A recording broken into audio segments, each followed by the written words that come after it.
often be hard for the public and even officials to sort out the real from the unreal when it comes to the JFK assassination and all the different conspiracy theories. Lamar Waldron and Tom Hartman hope that what makes their version of events the definitive one is not just the theory they put forward, it's what's behind it. Their 17 years of research through thousands of documents. What we saw, the willingness to participate in releasing records with regard to the Kennedy assassination that was part of a larger notion that government should be open. Yet the government may not have released those documents for another 20 years if it weren't for a powerful lobbying force, Hollywood. I do hope the film stirs up some new thought and provides some new insight. In 1991, filmmaker Oliver Stone's conspiracy drama JFK caused an uproar with a public already suspicious of the government's version of the assassination, and brought the resurgence of other theories, such as a plot by the mafia to kill the president. What Oliver Stone portrayed to the American public through his film, while maybe not 100% ground truth, is much closer to the truth than the fairy tales we've been getting from the government. The cry from the American people was loud and clear. Open the files, as Stone himself even testified on Capitol Hill. The stone wall must come down. As a result of Stone's film, Congress passed the Assassination Records Collection Act of 1992. A panel was convened to evaluate thousands of files and declassify them. You have to say this: if it weren't for the film, we wouldn't have 6 million pieces of paper that we have today. So whatever the view of the movie is, he did us a service.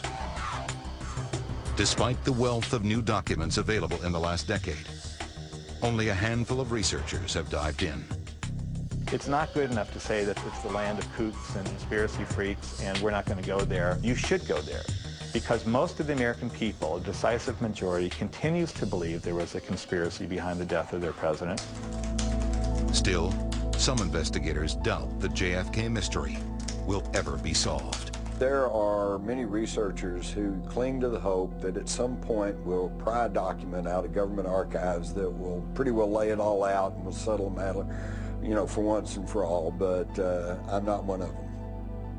1 million more pages of documents still lie buried away in government vaults, and they won't see the light of day for another decade, if ever. Within those pages, perhaps the evidence that will prove or disprove the mob hit scenario. A theory fueled by the deaths of prominent mafia figures who died before they had a chance to reveal what they might know. Johnny Rosselli, after being subpoenaed to testify before the House Select Committee on Assassinations, his chopped up body was discovered in an oil drum in Biscayne Bay. And you have Ruby dying of cancer in his jail cell in Dallas saying, bring this Chief Justice down here, I've got to talk to him, I've got to tell him something that he needs to know. Without that testimony, the government's remaining secret files become even more crucial.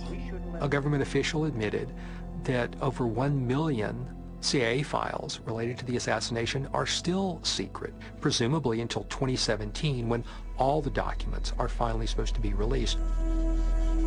Washington Post online reporter Jefferson Morley is suing the CIA to get its documents on Lee Harvey Oswald. Documents that for years the agency denied even having.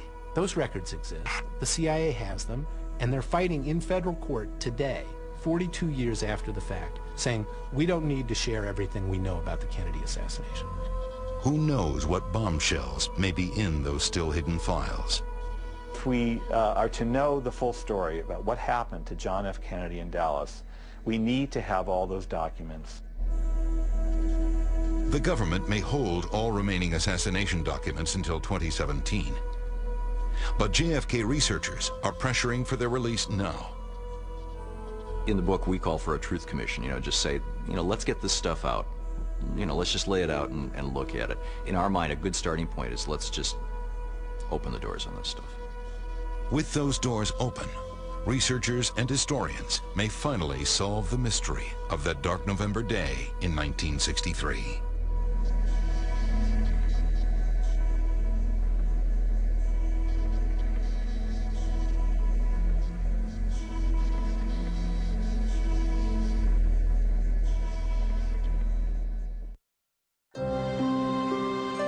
She was more than a star.